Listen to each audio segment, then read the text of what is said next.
Newton के गति के नियमों के बारे में बात करेंगे। तो एक वैज्ञानिक थे sir Isaac Newton. Sir Isaac Newton ने 3 नियमों का प्रतिपादित किया था, जिनमें उन्होंने अपनी जो पुस्तक थी जिसका नाम था प्रिंसिपिया में सन 1686 या 87 में उन्होंने इन तीनों नियमों के बारे में बताया था। न्यूटन ने सबसे पहले, ये एक बहुत बड़े महान वैज्ञानिक थे, इनका नाम आइजैक न्यूटन है। इन्होंने 3 नियमों को प्रतिपादित किया। तो इनका पहला नियम है प्रथम नियम।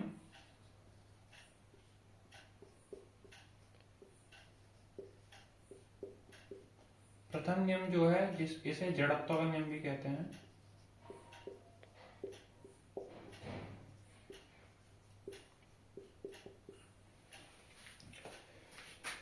जब कोई वस्तु विराम अवस्था में है तो वो विराम अवस्था में रहेगी, कोई वस्तु गति अवस्था में है तो वो गति अवस्था में रहेगी, जब तक कि उस पर कोई बाह्य बल ना लगाया जाए।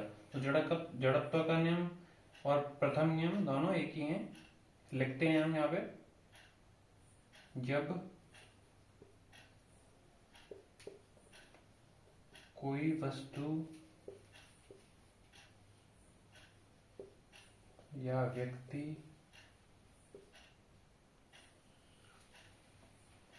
विराम अवस्था में है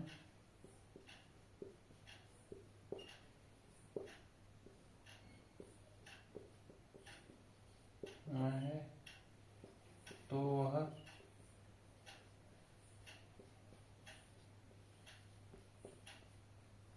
विराम अवस्था में ही रहेगा।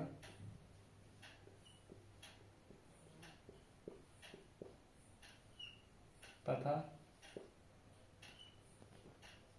जब कोई वस्तु या व्यक्ति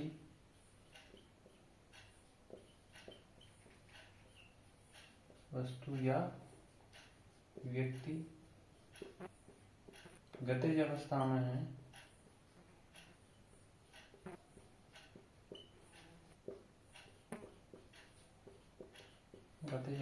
है तो वह गतिज अवस्था में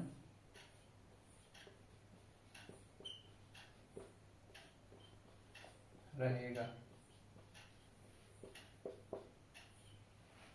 जब तक कि उस पर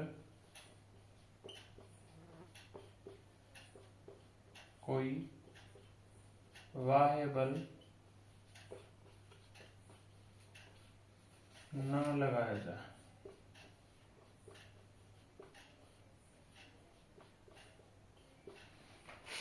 जब कोई वस्तु या व्यक्ति विराम अवस्था में है तो वह विराम अवस्था में ही रहेगा, तथा जब कोई वस्तु या व्यक्ति गतिज अवस्था में है तो वह गतिज अवस्था में ही चलता रहेगा। विराम में है तो वो विराम में ही रहेगा, अगर गतिज अवस्था कर रहा है तो वह गतिज अवस्था में ही रहेगा, जब तक कि उस पर कोई बाह्य बल अर्थात बाहर से कोई बल न लगाया जाए। इसे ही जड़त्व का नियम कहते हैं। जब तक कि कोई बाह्य बल बाहरी अवस्था में कोई बल नहीं लगाते, जब तक वो वस्तु या व्यक्ति विराम में है तो विराम में रहेगा, गतिज में है तो गतिज में रहेगा। अब हम इसके एग्जाम्पल को देखते हैं। इनके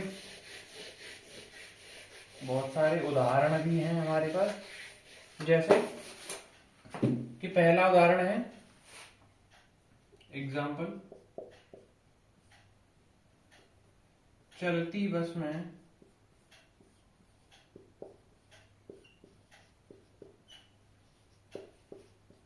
ब्रेक लगाने पर यात्री आगे की ओर झुक जाते हैं।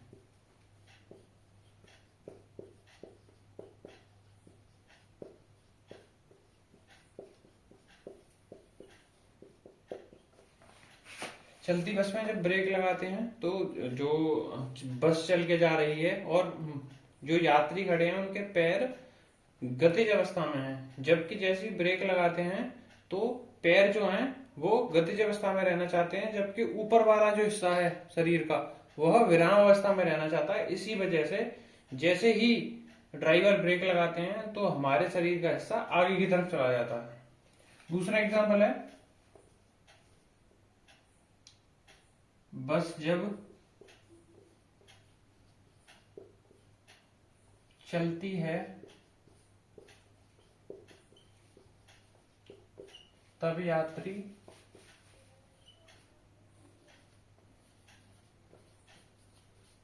पीछे की ओर झुक जाते हैं। जब बस चलती है तब यात्री पीछे की ओर झुक जाते हैं। क्यों? क्योंकि बस और हमारे शरीर का निचला हिस्सा विराम अवस्था में है, तो वो विराम अवस्था में ही रहना चाहता है। जैसे ही बस आगे को चलती है तो निचला जो हिस्सा है वो क्या करता है, गतिज अवस्था में हो जाता है बस के साथ साथ। इसीलिए जो बॉडी है, शरीर है, वह पीछे की ओर झुक जाता है। और आगे एग्जाम्पल है, जैसे ट्रेन या बस से कूदने पर यात्री आगे की ओर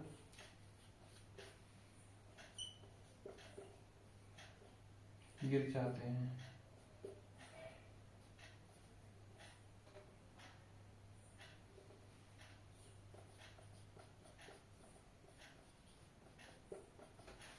जब जैसे बस या ट्रेन चलती हैं तो कूदने पर क्या होता है कि ट्रेन और हमारा निचला हिस्सा क्या गतिज अवस्था में रहना चाहता है।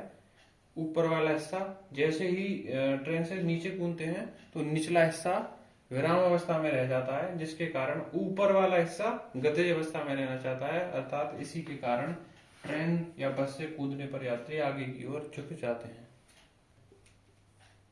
गति का द्वितीय नियम। गति के द्वितीय नियम को संवेग संरक्षण का नियम भी कहते हैं। किसी वस्तु के संवेग में परिवर्तन, किसी वस्तु के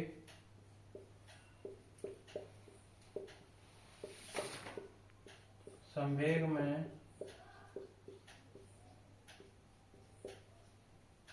परिवर्तन, किसी वस्तु के संवेग में परिवर्तन की दर उस पर लगने वाले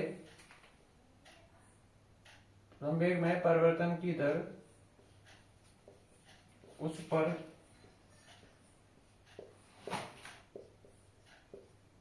लगने वाले असंतुलित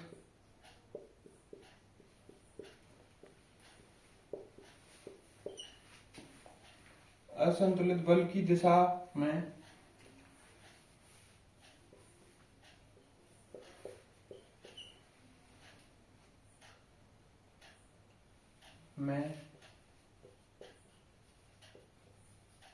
बल के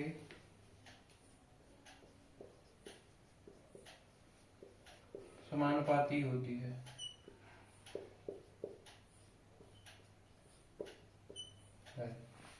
या दूसरे शब्दों में बात करें तो किसी वस्तु पर लगाया गया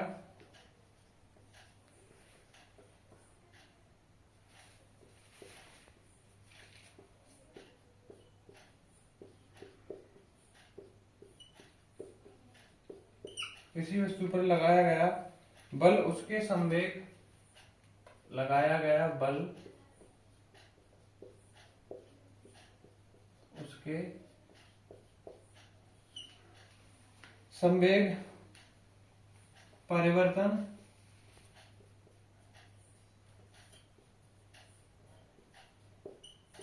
की दर के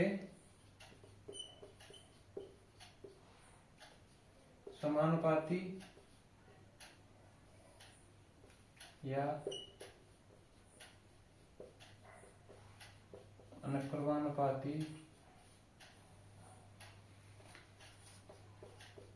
होता है। P = m × v। यहाँ पर P संवेग, m द्रव्यमान और v वेग है।